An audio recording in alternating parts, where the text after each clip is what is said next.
Hello students, in this session I'll be giving an insight upon data communications, its fundamental characteristics, components of a data communication system, the types of transmission modes, the types of connections, network, and finally the network criteria. Before getting into the topic, let us first realize why should we learn or understand data communications. Well, the answer is because it, along with networking, is changing the way we do business and hence the way we live. Businesses today rely a lot on computer networks and internetworks for communicating their data. So let us understand what data communication is. Communication is nothing but sharing of information. This sharing can be either local or remote. When communication occurs face to face, we call it as local communication, and when it appears over a distance, we call it as telecommunication. To understand data communication, we need to understand the meaning of data first. The word data refers to information presented in whatever form that is agreed upon by the parties creating and using the data. Thus, data communication can be defined as exchange of data between devices via some form of transmission medium such as a wire cable. For data communication to occur, the communicating devices must be a part of a communication system which is made up of a combination of hardware and software. Now, let us understand how the effectiveness of a data communication system is judged. For this, there are four fundamental characteristics of a communication system, namely delivery, accuracy, timeliness, and jitter. Delivery. What does this mean? The system must deliver data to the correct destination. Data must be received by the intended device and only by that device. Similarly, the system must deliver the data accurately and in a timely manner. The final characteristic is the jitter. Jitter means the variation in the packet arrival time.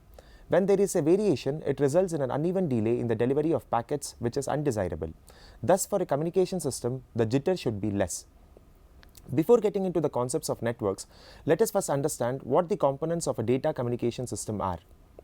Any communication system can be thought of as made up of 5 different components. They are message, sender, receiver, transmission medium, and protocol. Message is the information that needs to be communicated. So it is the one which represents the data. Examples for this can be text, images, audio, and video.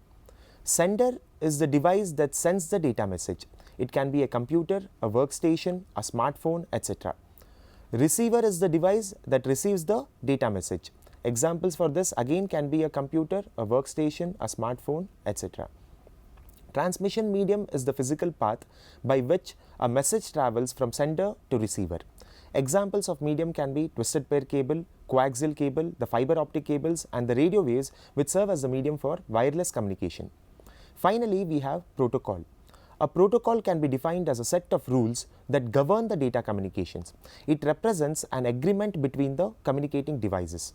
Without a protocol, devices may be connected but not communicating. We can take an analogy of this as a person speaking French cannot be understood by a person who speaks Japanese, even though they are physically close to communicate with one another. Till now, you have been introduced to the concepts of data communications, a communication system, and the components of a communication system. Now, I will introduce you to another topic called as data flow. By data flow, what I mean is how the communication between the devices takes place. It is divided into 3 types, namely simplex, half duplex, and full duplex.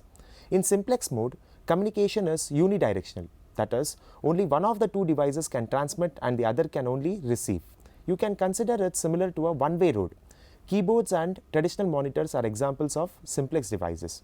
Keyboard can only receive the input, whereas monitor will display only the output.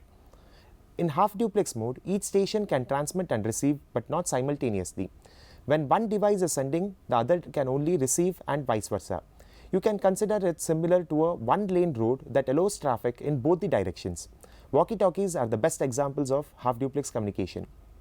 In full duplex mode, both stations can transmit and receive at the same time. It is similar to a two-way road with the traffic allowed in both the directions at the same time. Example of full duplex mode is the telephone network. When 2 people are communicating over the telephone, both can talk and listen at the same time. Now, before discussing networks, let us define some network attributes.